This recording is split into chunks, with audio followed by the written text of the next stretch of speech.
She is a superstar. Rhea Ripley. She is taking wrestling and pop culture by storm, seemingly getting more and more over with fans by the week. I've sent videos of her to friends, who then sent videos to their friends. The reaction is always the same. Who is this woman, and why do I feel the uncontrollable urge to follow everything she does? Rhea is a phenomenon. I can't explain how her cultural relevance has risen entirely, but I have a few theories. The crazy thing is this: she's just getting started. Rhea Ripley's popularity skyrocketed in 2023 and looks to exceed even those heights in 2024. Technically, she's a heel, a villain. But the fans treat her like she's one of the biggest, if not the biggest, heroes in WWE. Boos have been replaced by massive pops and cheers. Mami chants echo arenas whenever Rhea is shown in backstage vignettes, is about to cut a promo or start a match. Well, what is the story behind Rhea's Mami persona, and why does it work so well? It's impossible to find an absolute truth in social analysis, but let's try. Let's take a deep dive look into Rhea's Mami Gimmick and see if we can uncover a truth.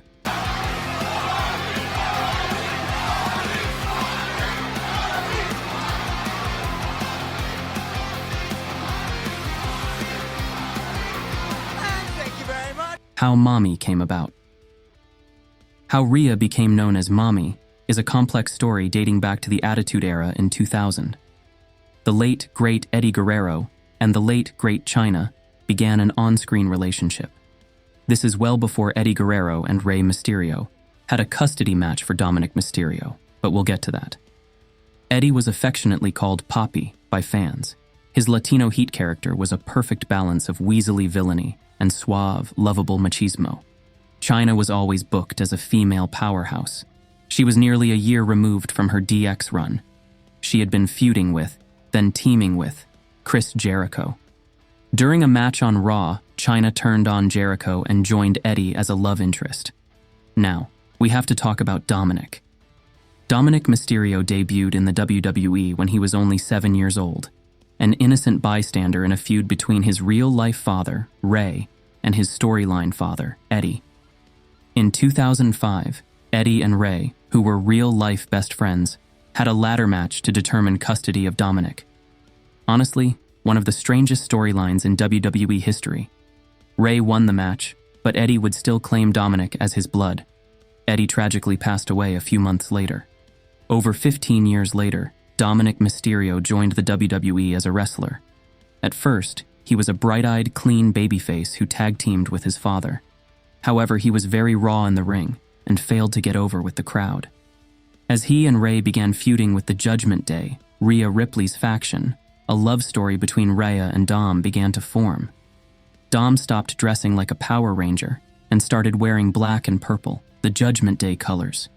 He also turned on his father, earning massive boos from crowds.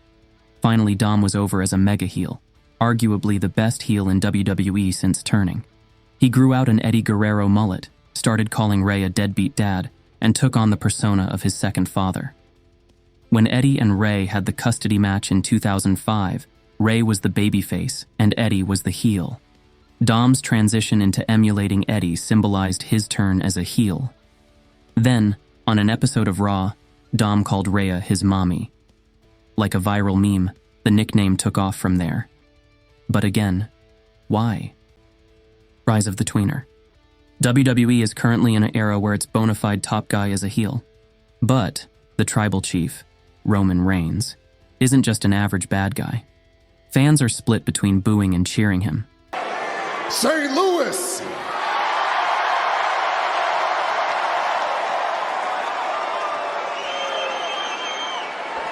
Acknowledge me! Some hate Roman for being a villain, and others buy completely into his over-the-top, borderline royalty shtick and acknowledge their tribal chief. Either way, both sides are entertained. WWE appears to be mirroring Rhea's arc to Roman's.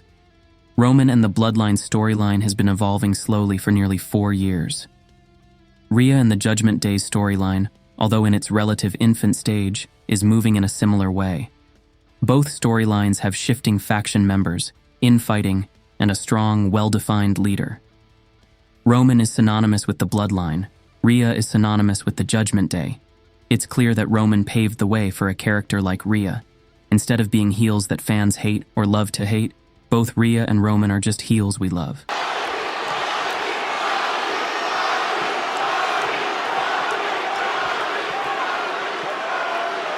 We have a name for that. Tweener. We haven't seen something like this extremely natural transition, or flux, from heel to face, since the Attitude Era. I remember the Rock and Stone Cold Steve Austin fighting with the crowd for boos, but only getting cheered. Because Roman is such a successful tweener, Rhea is able to mirror him. And none of this happens without the current sensibilities of WWE fans. Fans that want nuanced storytelling and characters. Fans that want characters who are conflicted, show emotions, have motivations, and change their minds. Again, we are at the infant stages of Rhea's story. Imagine who she will be in 2025. Imagine who she will be in 2030. Downbad culture. Or in other words, simping culture. Some may say this is a stretch, but it isn't. I don't make this point to degrade all the amazing work Rhea has done in the WWE. Rhea is more than just hot. Fundamentally, the Mami character is a siren.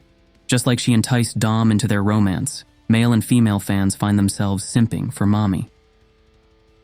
When I think of Rhea's popularity, I'm taken back to 2020, to a video game called Resident Evil Village. If you know anything about this game, and Rhea Ripley, you know where I'm going with this. Lady Dimitrescu took the internet by storm when she debuted in the Resident Evil Village trailer. This didn't happen simply because she was a major villain in the game, but because fans, probably mostly male fans, were oddly attracted to her. The memes spread like wildfire. Big titty vampire Mami. Fans seemingly lost all dignity for themselves, desiring a fictional character to step on them, beat them up, dominate them. Of course, this was all in good fun, and the meme was enjoyable while it lasted. But why do so many people want to be dominated by a 10-foot-tall vampire lady? I don't know if I have the answer beyond calling it downbad culture. Perhaps the 2020 pandemic was the perfect catalyst to create a downbad culture. Stuck at home. Not a lot of in-person socializing, lots of internet. It's never cool to be down bad, but it is funny. And in an ever-evolving, ever-sophisticated meme culture, funny is king. Being in the know about what makes a meme funny, being among the meme in-group, is even more important. Either you get it or you don't. Either you're a normie or you're based. Well, strip away the vampire aspect of Lady Dimitrescu, and you have Rhea Ripley. Dominant, attractive, dark, curvy, domineering, and bossy. Like with Lady D, wrestling fans have bought into being down bad for Rhea Ripley. Begging Mami to stomp on their heads, beat them up in the ring, boss them around. The simping for Mami seemingly goes beyond men and into women. If you follow Rhea posts on social media, her thirstiest of fans are women. The WWE leans into this. Kathy Kelly and Samantha Irvin are affectionately called Rhea's girlfriends. Rhea leans into it too. Her fans know once every couple months Rhea will drop a thirst trap photo. She knows what her fans like and how to rile them up. Rhea is also a bit of a shapeshifter. When she wants to be, she is a traditionally beautiful woman. Other times she can be androgynous and masculine. I believe the mix of Rhea's masculine and feminine energy is what especially brings in her female stans. Rhea's physical appearance isn't everything, but in wrestling, one's looks do matter. Her fresh look helped unlock a fresh character. The look is working. It's another thing to latch onto. It's an essential part of what makes Mami, Mami. Rhea is a marketing genius. Now, WWE itself, and likely mostly Triple H, deserves a ton of credit for Rhea's success. They saw and understood what they had in Rhea before the fan base did. They actively showcase Rhea on a weekly basis, and, at points in 2023, had her on Raw, SmackDown, and NXT on a weekly basis. They also showcase her almost monthly in social media posts and promotional materials like YouTube videos, backstage bonus content, and PLE posters. Just recently, WWE published a video of Rhea and Dom in Australia. Leading up to the Rumble, WWE sat Rhea, Dom, and Damian down to do a rewatch of the 2023 Rumble. At this point, they know Mami gets views, so she needs to be in as much content as possible. But Rhea deserves the lion's share of credit for her burst in popularity. She is a master of social media, massive on TikTok, Instagram, and Twitter. She understands her fan base and plays into the gimmick even while the cameras are off of her. Recently, the legendary Bret Hart said exactly that about Rhea in an interview. Being only 27, Rhea understands how social media works, understands how to be funny and entertaining even while technically not on the job. She is active on Twitter, responding to her biggest supporters regularly. Truly, Rhea may be the best in WWE at playing the social media game. She can lick a piece of paper. What does it say? I licked here? What? Yeah. Oh! Sold for $580 to Billy G. Or bite down on a Halloween costume police badge, and they can sell for hundreds of dollars at auction. As Bret Hart said, Rhea is one of the few wrestlers keeping kayfabe alive in wrestling. Rhea remains Mami even when the camera's off of her. Innuendo is cool in a PG era. I'll be the first to admit that I left wrestling and came back. The years where white meat, do no wrong John Cena ran the WWE was like a dark age to me. I'm not a fan of being tasteless and classless for shock value, which is much of what the Attitude Era was. But I'm also not a fan of overly sterile, bland PG media. For roughly 15 years, WWE has been PG. After Cena, WWE tried to turn Roman Reigns into the new cookie-cutter babyface. It failed. It failed because WWE fans couldn't deal with their top wrestlers having no edge. They couldn't deal with an eat-your-vegetables kid's face. It was time to inject some attitude into the WWE scene. I have to credit the work of everyone in the bloodline, specifically Roman, for bringing a true seriousness back to WWE. However, when Rhea joined the Judgment Day in 2022, then transitioned into her relationship with Dominic, the amount of semi-adult innuendo in WWE skyrocketed. Let's be clear, Rhea's catchphrase, "Mami's always on top," isn't an accident. It comes with a wink and thumbs up from the writers. With Triple H in charge of creative, the WWE product has shifted more to adults, which was the right move. During the recent WrestleMania press event in Las Vegas, Becky Lynch riffed on Rhea's catchphrase, "Mami's gonna learn how to be a bottom." Again, strong innuendo. Rhea is at the forefront of our post-PG era. However, and luckily, we haven't fully embraced the tackiness of the Attitude Era. The writers are approaching adult themes with subversion and a bit more sophistication. For a fan base that booed Super Cena and begged for a tone shift, Rhea is a godsend. Specifically, Rhea's adult innuendo cracked open when she became Mami, essentially Dom's dominatrix girlfriend. We all get it, understand it completely, but don't have to say it out loud. All in all, Mami pushes WWE further into a new post-PG era. I think wrestling fans on the whole are thankful for Rhea being here to help usher us into something fresh. An appetite for new female stars. WWE's most toxic of male fans won't like to hear this, but there is an appetite for new female superstars. I'm not saying that we should treat women wrestlers with kid gloves, or any differently than the male wrestlers. In fact, I'm arguing the exact opposite. When a woman wrestler gets over, and I mean megastar over, it's exciting. It feels like uncharted waters. For example, the WWE is still waiting for their female Rock, someone who transcends wrestling and enters the mainstream to an unprecedented level. I may be naive, but Rhea is probably WWE's best chance to break a female wrestler completely into the mainstream. Perhaps Bianca Belair is another good option for this, but she suffers from the Super Cena babyface syndrome. She's one tone, bubbly, kid-friendly, never too serious. Rhea's character allows her to show a wider range of emotions that to me look like they could be on an action movie star. The world is starved for a new female action hero lead. Who better than Rhea Ripley? I say all that to say this.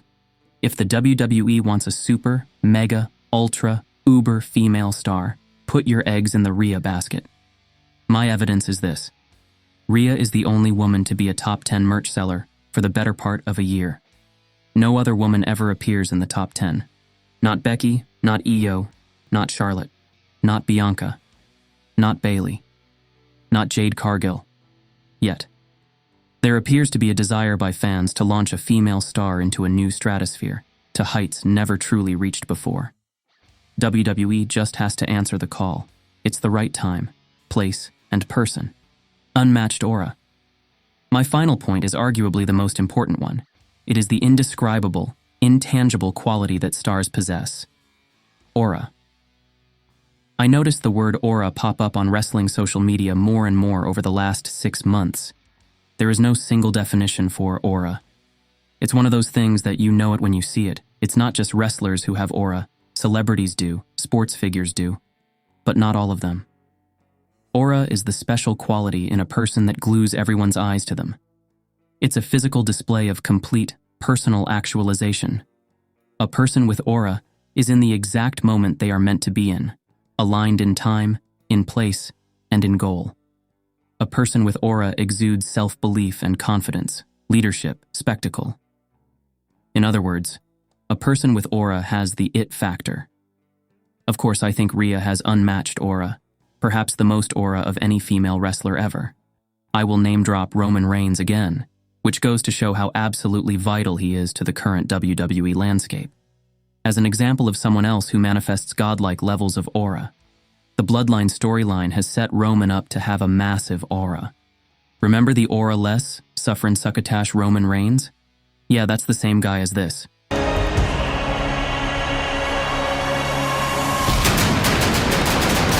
The Bloodline storyline allowed Roman to be surrounded by lackeys, those who are decidedly not in charge. Around Roman, Jey and Jimmy Uso, Sami Zayn, and Solo Sikoa do not display aura individually, but together, as a unit, form a collective aura. Take Roman away, like many SmackDowns in 2023, and it doesn't feel the same. Roman is the piece that gives the Bloodline faction a mafioso, pyramid of boss fights aura, with Roman as the final boss. Notice how when The Rock recently turned heel and sided with Roman, how Roman's aura evaporated. It goes to show the shifting nature of aura. It rises and shrinks depending on circumstances, storylines, and who's taking charge of who. Rhea's aura, when in the ring with any woman in wrestling, feels mountains above her peers. At many points in 2023, WWE had Rhea almost exclusively work within the men's division, shaking hands with Paul Heyman and Drew McIntyre, running vignettes with Seth Rollins, and promos with a newly returned Randy Orton. You just don't see this male-to-female crossover, especially on the mic. In WWE often. It is not common for a woman to be in promo battles with men, but Rhea's character opens the door to this opportunity seamlessly. Her aura allows her to stick with the male stars and have it be believable. Returning to the women's division, again, Rhea is the top dog, and it's not really close. From her entrance to mic work to facial expressions in the ring, Rhea's it factor radiates from her like heat from the sun. Becky Lynch recently called Rhea the Golden Girl. Becky is correct. Rhea is good as gold right now. Completely self-actualized. The perfect place, the perfect time, the perfect self-confidence and belief, the perfect spectacle. Someone fans will pay to see. Valid criticisms. I will leave this essay off by showcasing, and possibly disputing, the 3 main criticisms Rhea receives. Firstly, and in my opinion, the least useful criticism, is that Rhea does not defend her title enough. In 2023, based on title defense numbers, she defended the belt on par with other champions. Especially near the end of 2023, WWE pushed for Rhea to defend more often, which helped stack up defenses. This was probably done in response to the online criticism they received for the perceived lack of defenses. The reality is this: WWE is a scripted TV drama, not a real sport. WWE defenses do not really matter in my opinion. I care more about being entertained, the characters, aura, star power, storylines, etc. Still, in a WWE landscape where Roman Reigns 1, defends his title 5 times or less in a year, and 2, did not really put on consistently great matches in 2023, the Rhea doesn't defend criticism falls pretty flat and feels oddly biased or short-sighted. The second criticism is valid. Rhea hasn't put on great matches since being the champ. Rhea versus Charlotte at WrestleMania 39, where Rhea won the championship, was an instant classic. Since winning the title, I think Rhea's best match was against Raquel Rodriguez on Raw. If you missed that match, it was after Payback on September 11th, 2023. The ending was screwy, with Nia Jax interfering, but the match itself was great. That being said, no, Rhea's matches haven't been great. Sometimes her matches were just too short. Nearly every time, her opponent felt completely outmatched. Here's a list of Rhea's 2023 and 2024 opponents to date: Natalya, Zelina Vega, Raquel Rodriguez, Zoe Stark, Shayna Baszler, Maxine Dupree, and Ivy Nile. Seriously, where are the stars? I think these two things are true. The matches feel unimportant because the competition Rhea has faced aren't stars, and the matches haven't been great. I hope to see the matches get substantially better in 2024. I think Rhea is capable of having great matches with anyone, regardless of their star power. Still, it's time to take off the kid gloves and let Rhea face other female stars. Nia Jax isn't a megastar by any means, but she's at least a known name. I'm hoping their Elimination Chamber match puts a domino effect in motion for Rhea, allowing her to have a banger with Becky Lynch at WrestleMania 40, then finish out the year with a string of mostly great matches. Lastly, people often say, Rhea is just a Chyna clone. Now, obviously Rhea's Mami Gimmick was heavily inspired by Chyna and Eddie's romance storyline, but the characters feel wholly separate in 2024. Rhea is a domineering siren, a Medusa. Chyna was a strong woman powerhouse. WWE's characters work on a very simple, archetypal level. And, archetypally, Chyna and Rhea are not the same characters. Sometimes I just wonder if people just hate seeing a woman get this over. Who knows? But gimmicks get recycled constantly, then evolve with new storylines. The current iteration of Seth Rollins fundamentally operates like Super Cena. The difference is that Seth calls himself a fighting champion. WWE also pulls from other forms of pop culture to build their characters. Sting, for example, was famously designed after the Crow. But Roman Reigns is essentially an evil king, paranoid and abusive in his drive to maintain power. Bayley's feud with Damage Control is Mean Girls. Gunther is essentially a super soldier the Führer would have had made in a lab, with a little Ivan Drago sprinkled in. When I say that Rhea essentially, fundamentally is the siren, the manipulator of men, I mean it. That was not Chyna's gimmick. If you liked this video, leave a like and subscribe. Also leave a comment telling me which wrestler I should analyze next.